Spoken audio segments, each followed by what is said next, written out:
प्रज्ञा सिंग यांना निर्दोष सोडलं गेलं. त्यांनी काल मीडियाला सांगताना असं सांगितलं, गौप्यस्फोट केला की माझा जो छळ होत होता तो केवळ मोदींचं आणि मोहन भागवत यांचं नाव घेण्यासाठी छळ होत होता. मोदींचं आणि मोहन भागवत यांचं नाव घेण्यासाठी माझा छळ होता. मला काय माहिती, मी काय त्यांच्यावर आतमध्ये नव्हतो, काय तर मी काय सांगू मी ते तुम्ही म्हणताय मी वाचलंसुद्धा नाही, परंतु मला काय त्याच्याशी काय बोलले असतील तर त्याची चौकशी होईल. साहेब, मंत्री संजय शिरसाट यांनी आणखी एक वादग्रस्त विधान केलं आहे, सरकारचा पैसा म्हणजे आपल्या बापाचा. आणि मंत्र्यांचं सातत्याने होत असलेलं वादग्रस्त विधान ह्याच्यामुळे कुठंतरी एक सरकारची प्रतिमा खराब होते.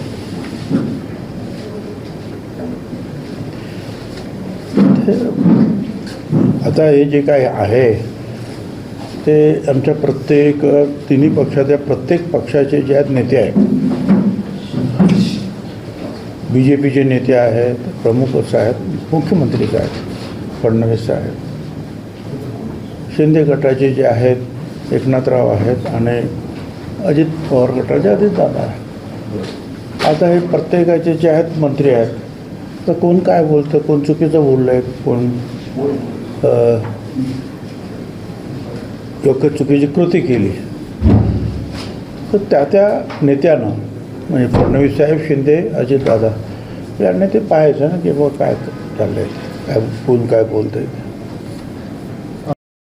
ठाकरेंच्या इशाऱ्यानंतर मनसेकांनी काही तासातच खळगाट्याक सुरू केला. म्हणजे पनवेलमध्ये जे बार होते रायगड जिल्ह्यातले त्याची तोडफोड करायला सुरुवात केली. शिवाजी महाराजांच्याच जिल्ह्यामध्ये असं होतं.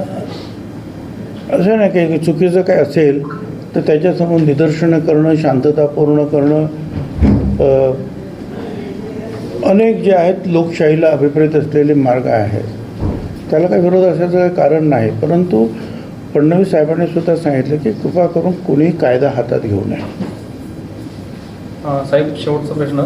वाल्मिक कराड हे माझे दैवत आहे, त्यांना बदनाम केल्यास मी जीवे मारण्याची धमकी जितेंद्र आव्हाडांना मिळाली आहे. गोट्या गीतेने ती धमकी दिली आहे. ठीक आहे, कोणाला मिळाली धमकी? जितेंद्र आव्हाडांना. जितेंद्र आव्हाड ते देतील ना, सायबरला ते सायबर क्राईमला देतील, पोलिसांना देतील आणि शोधून काढतील कोण आहेत ते, त्याच्यावर कारवाई करतील ना. आता isakal.com आहे देशातील नंबर 1 ची मराठी न्यूज वेबसाईट. प्रत्येक अपडेटसाठी isakal.com ला नक्की भेट द्या.